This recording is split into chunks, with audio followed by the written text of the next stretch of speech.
Մի հարց է յուղել երկու առաջ հարգելի բարեկամներ։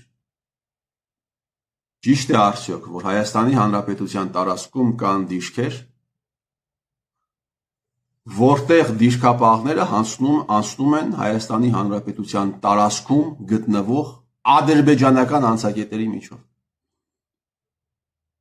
Ստուգվում են, պարտադիր ձեռքերը վեր բարձրացված, չի թույլատրվում անցկացնել սահմանվածից ավել փամփուշտներ, այլ զինատեսակներ։ Այսինքն ըստ էության ենթարկվում են ոչ թե ստուգման, այլ ստորացման, եւ միայն դրանից հետո հասնում են իրենց վստահված դիրքերը, որը գտնվում է ադրբեջանական երեք կողմից ադրբեջանական զորքերի ուղիղ հսկողության տակ։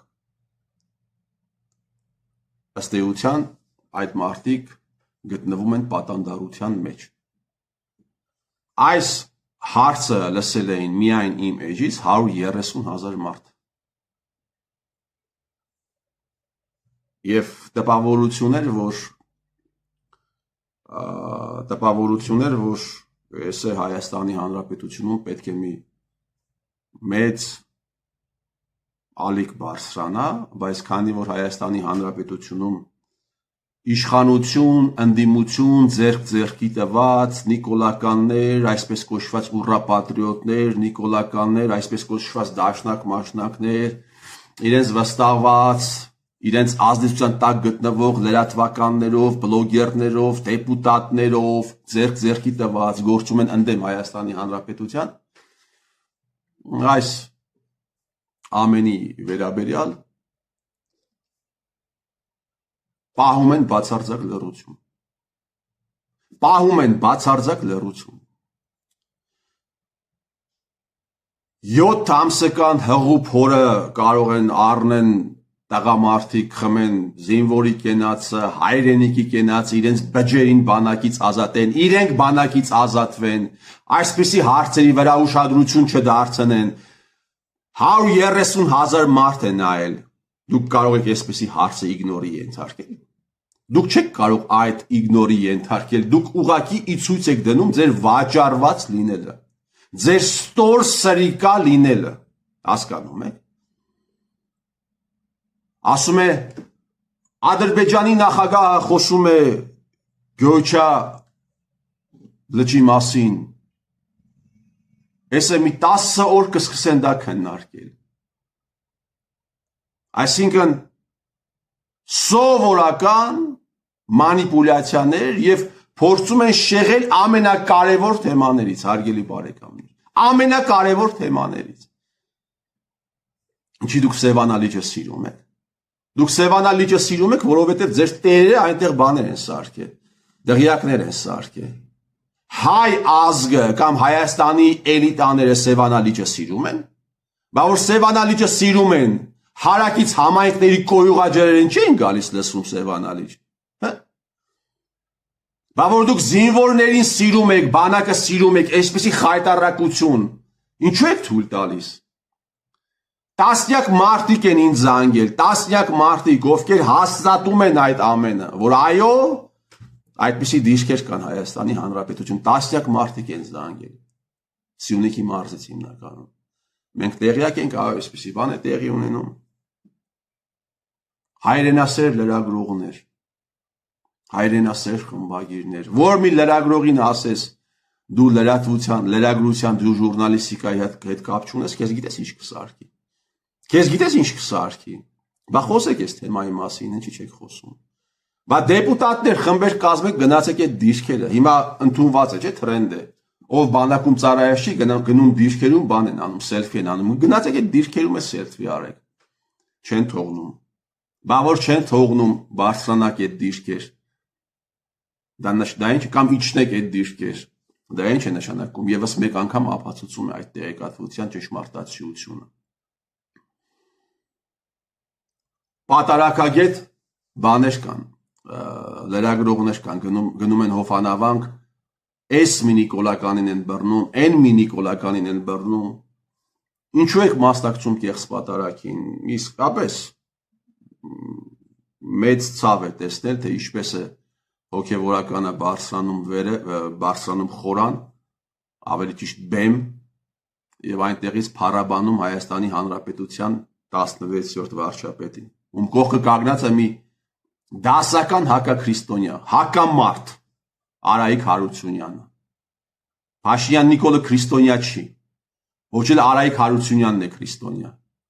Եվ զզվելի է տեսնել, թե ինչպես է մի սրիկա փառաբանում Փաշինյան Նիկոլին, ում ամեն երկրորդ բառը սուտ է։ Ամեն երկրորդ բառը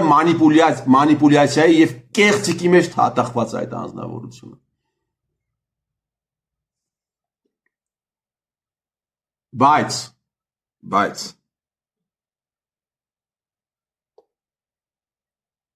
Կոտայքի թեմի առաջնորդի կողմից մատուցվող պատարակը ընդունելի է։ Կուսակրոնության ուխտը խախտող Կոտայքի թեմի առաջնորդի կողմից մատուցվող պատարակը նորմալ է։ Մարդ, ով ոչ միայն զավակ ունի, այլև դաստիարակել է մի այնպիսի զավակ, ով քաղմասներում մարդկանց է խոշտանգել, սա նորմալ է։ Այդ որտեղ է գրված, որ նորմալ է։ Հարգելի լրագրողներ, հələ գնացեք Էլիբեկ Քարամյանին էլ մի քանի հարց տվեք։ Տեսեք, եկեղեցում այսպիսի հարաբերություններ կա, այսպիսի հարցեր են։ Բացարձակ լռություն այդ մարդու կողմից, բացարձակ լռություն։ Արարատյան թեմի փոխանորդ կա, Կճոյան, հատախված եղել տարբեր կոռուպցիոն թեմաների մեջ, տարբեր հանցագործությունների մեջ է հատախված եղել, քրեական գործերով է անցել։ Ավինյան Տիգրանի ինագուրացիային էր մասնակցում։ Կճոյանին բատուցած պատարակին մասնակցելը նորմալ է, դա սրբապղծություն չէ։ Բայց որտեղ է դա գրված։ Մի քանի օր առաջ հայկական ժամանակով մեկը եթերը հարցազրույց է տալիս, խոսում է եկեղեցու խնդիրների մասին եւ մեկ էլ միամիտ Կոտայքի թեմի առաջնորդի մասին խոսեց եւ մեկից խոսքը փոխեց։ Միամիտ էր։ Որովհետեւ Կոտայքի թեմի առաջնորդի մասին ոչ սրանք են խոսում, ոչ նրանք են խոսում։ Որ պետք լինի մեկից լրագրողներին կուղարկեք ինչ որտեղ, որ հարցը տա իրենց ուզած պատասխանը պոկեն, պետք է հետո նաև քրեական գործերի թիրախ դառնա։ Միքայել arczepiskopos-ը այստեղ մի հայտարարություն արեց, ասացին այդ հայտարարության մեջ հանցակազմ չկա։ Հետո ԿՊԱ-ականները սկսեցին խոսել այդ հայտարարության մասին մի տարի անց։ Մեկից լրագրողներն եկան հարցնելու, թե արդյոք դուք մինչև հիմա այդ մտքին եք, նա էլ ասաց այո այդ մտքին եմ եւ մեկից գործը հարուցվեց։ Մեկից գործը հարուցվեց, Կոտայքի թեմի առաջնորդին հեչ հարցեր չկա։ Լրագրության, ժուրնալիստիկայի հետ կապ չունեցող լրագրողներ չկա հարցեր։ Այս ամենը փլվելու է։ Այս ամենը փլվելու է։ Հայաստանը, այս հողը, հայ ազգը ազատվելու է ձեզանից, հասկանում եք։ Հայ ազգը ազատվելու է ձեզ, դուք ձեր ապուշ, սրիկա հալով, այս ինչ մի դաշինք եք կազմել, ընդդեմ ճշմարտություն։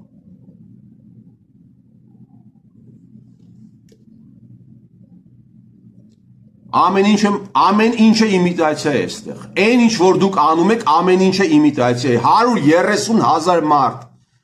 լսում է այդ հարցը, այդ ահազանգը, ու դուք կարող եք դա իգնորի ենթարկել։ Դուք ի ցույց եք դնում ձեր դավաճան սրիկա լինելը, ձեր հանցագործ լինելը։ Դուք ի ցույց եք դնում, որ դուք իրար հետ եք։ Որ ինչ որ հարցեր կա, այդ հարցերի մասին կարելի է խոսել ձեզ համար, ինչ որ հարցեր կա չի կարելի խոսել։ Դուք լռում եք ձեր ձևով։ Ամեն մարդ իր ձևով լռում է։ Ամեն մարդ իր ձևով քանդում է այս երկիրը։ Ու հայը ազատվելու է ձեզանից։ Հայը ազատվելու է ձեզանից կամ հայի ձեռքով, կամ եթե ոչ օտարի ձեռքով, բայց այդ օրը կգա։ Այդ օրը անպայման կգա։ Դուք չեք սիրում հայրենիքը, հողը։ Դուք Արցախն էլ չեք սիրում։ Դուք ատում եք Արցախը, դրա համար Արցախը ազատվեց ձեզանից։ Հասկանում եք։ Ու դուք ուզում եք, որպեսզի Հայաստանի Հանրապետությունն էլ ձեզանից ազատվի։ Դուք ամեն ինչ անում եք, որ այս հողը ազատվի, դա եք ուզում։ Դուք ուզում եք, որ այս հողի վրա այլևս հայ չապրի, ինչպես որ Արցախում։ Արցախում տրված է եղել $800 միլիոն վարկ, հարց ես տալիս, ասում ես այդ վարկառուներն ովքեր են եղել, որ ջրեցիք, ովքեր են եղել, սրանք են եղել, ովքեր, երկիրը թալանողներն են եղել։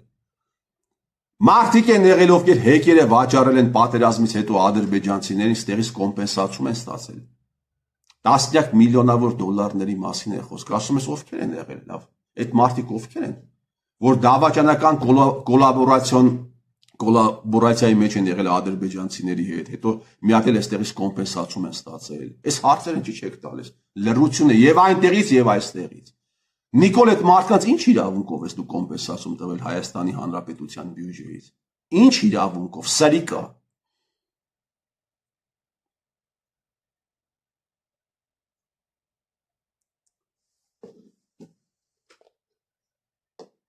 Եթե չեն էլ կարող այլևս խաբել, ասում են, այստեղ կա դրսի հետքը։ Դրսի մարդիկ են այս ամենը կազմակերպել։ Դրսի ուժերը, սև, մութ։ Այնե մի քանի օր հետո հարցազրույց է տալու երրորդ նախագահը։ Գյորգի Կուտոյանին, պարոն երրորդ նախագահ։ Կլինի մեկը, ով հարցնի, մի մարդ կլինի, ով հարցնի Գյորգի Կուտոյանին, օրենքը խախտելով, ինչու ես նշանակել։ Ազգային անվտանգության ծառայության միջոցով է իրականացվել այս ամենը, 18 թվի հեղափոխություն կոչվածը, կազմակերպվել է, իրականացվել է ԱԱՑ-ի կողմից, որի ղեկավարը եղել է Գյորգի Կուտոյանը։ Գյորգի Կուտոյանին ինչ ես նշանակել այդ պաշտոնը։ Մեկը կլինի վերջ այս հարցը տա։ Տարիներ շարունակ այս հարցը բարձրացրել եմ։ Տարիներ շարունակ։ Դաժե այս հարցը Արմեն Աշոտյանը զանգեցին, ասեց ինչ հարց ես ուզում փոխանցեմ, մեկը այս հարցն է եղել, էլի չտվեցին։ Իրենք զանգում ասում են ինչ հարց ես ուզում տալ, տալիս եմ, էլի չեն փոխանցում այդ հարցը, փոխանցում են չի հնչում։ Այ մարդ դու չես նշանակել, սև, անդեմ, անհասցե ուժերն են ստիպել, որպեսզի դու նշանակես, էլ ասա, այս ուժերն են նշանակել տվել, այս ուժերն են նշանակել տվել, ես սուվերենություն չեմ ունեցել, գոնե դա ասա։ Անունը, ազգանունը այդ ուժերի որոնք են եղել։ Լավ է սրիկայությունը ինչքան պիտի շարունակվի։ Պարոն երկրորդ նախագահ, տասնյակ պատգամավորներ ունես, որոնք այս թեմաների մասին բացարձակապես լռում են։ Տեղի ունեցածի մեջ դու պատասխանատվություն չունես։ Խմբակցություն ես ըստ էության ղեկավարում, առաջնորդում ես դու ղեկավարում է բանը, Սեյրան Օհանյանը։ Այս թեմաները ձեզ չեն վերաբերվում։ Դուք վերահսկողություն իրականացնելու բանը, պարտավորություն ունեք կառավարության գործունեության նկատմամբ։ Հիմա որ Հայաստանի Հանրապետության տարածքում դիրքից դիրք են գնում հայ դիրքապահները, անցնելով ադրբեջանական անցակետի միջով, ենթարկվելով ստորացման, այս ամենի մասին դու ձեր պատգամավորները ձեն չեն հանում, դուք պատասխանատու չեք։ Լավ, ինչքան պիտի շարունակվի այս ամենը։ Ինչքան պիտի շարունակվի այս ամենը, ինչքան։ Մինչև Հայաստանը դարձնեք Արցախ, չէ։ Հայաստանը Արցախ է եւ վերջ։ Հայաստանն էլ Արցախ դարձնեք։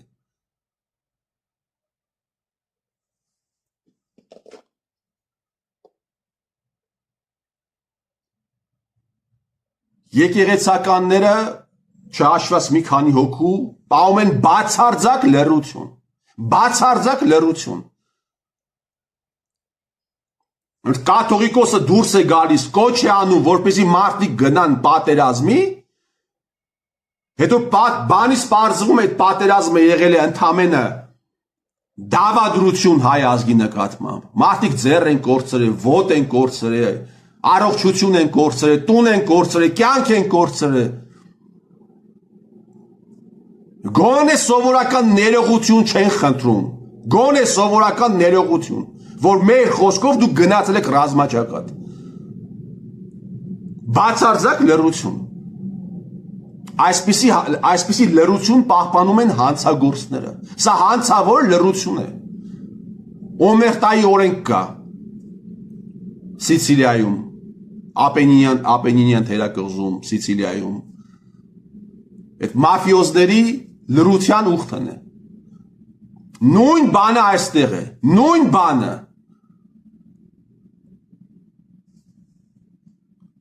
Սրբապղծություն է ասում են այս պատարակը։ Նայում ես իրոք ցավ է, նայում ես իրոք ցավ է։ Էլիբեկ Քարամյանի մատուցած պատարակը սրբապղծություն չէ։ Բա ինչ է։ Թե Էլիբեկ Քարամյանը ինչ-որ բլատի շնորհիվ դեր կարկալուշ չի եղել։ Ես ասում եմ, կյանքից դառնացած մարդու հայրենիքի մեջ ավելի շատ աղոթք կա, քան թե Կճոյանների, Էլիբեկ Քարամյանների, Տեր Արամների մատուցած պատարակի մեջ, կամ իրենց բարձրացած աղոթքի մեջ։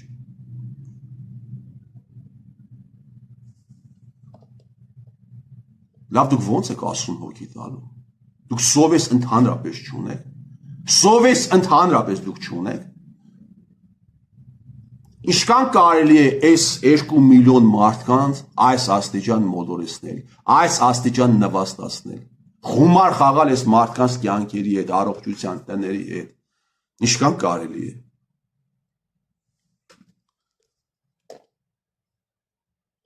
Այս ամենը ավարտվելու է։ Ես վստահ եմ, հարգելի բարեկամներ, այս ամենը չի շարունակվելու հավերժ։